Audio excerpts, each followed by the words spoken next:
জীবনের সবচেয়ে বড় সত্য হলো আমরা যখন কারো মূল্য বুঝি তখন খুব দেরি হয়ে যায়। আজ আমি আপনাদের একটি গল্প বলবো, শেষ চিঠি। গল্প শুরু। রাফি নামের এক ছেলে ছিল। স্বপ্ন ছিল বড় কিছু হবে, অনেক টাকা রোজগার করবে, পরিবারকে সুখে রাখবে। কিন্তু তার জীবনে সবচেয়ে বড় সমস্যা ছিল সে কখনো পরিবারকে সময় দিত না। বাবা ডাকলে বলতো, এখন ব্যস্ত, পরে কথা বলবো। মা বলতো, একটু পাশে বসো বাবা। রাফি বলতো, মা সময় নেই, পরে বসবো। এভাবেই দিন কেটে যেত। রাফি শুধু ভাবত, যখন বড় হব তখন সবাইকে খুশি করব। একদিন রাতে কাজ করতে করতে হঠাৎ রাফির ফোনে একটি কল এলো। হাসপাতাল থেকে বলা হলো, আপনার মা খুব অসুস্থ, দ্রুত আসুন।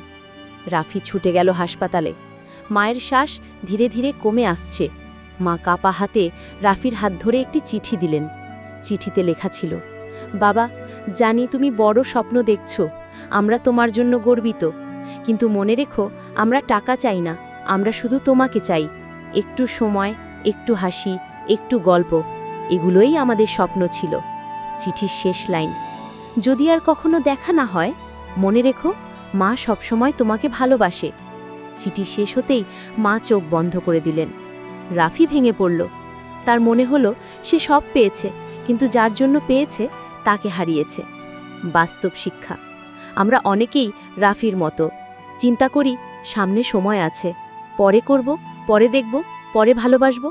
কিন্তু সত্যি হলো, হয়তো পরে নামের কোনো সময় জীবনে আসে না। যাদের ভালোবাসেন আজই বলুন, কারণ একদিন আপনি হয়তো শুধু বলবেন, যদি আরেকটু সময় পেতাম। শেষ বার্তা। বন্ধুরা, জীবনের আসল মূল্য সম্পর্ক, ভালোবাসা এবং সময়। টাকা আবার আসবে, সুযোগ আবার আসবে, কিন্তু মানুষ আর ফিরে আসে না। যাদের আপনি ভালোবাসেন আজই সময় দিন, কারণ শেষ চিঠি পড়তে না হয় সেই আশা করি। আউট্রো। গল্পটি যদি আপনার হৃদয়ে লাগে, একটি লাইক দিন, শেয়ার করুন এবং সাবস্ক্রাইব করে পাশে থাকুন। পরের ভিডিওতে দেখা হবে। হৃদয়।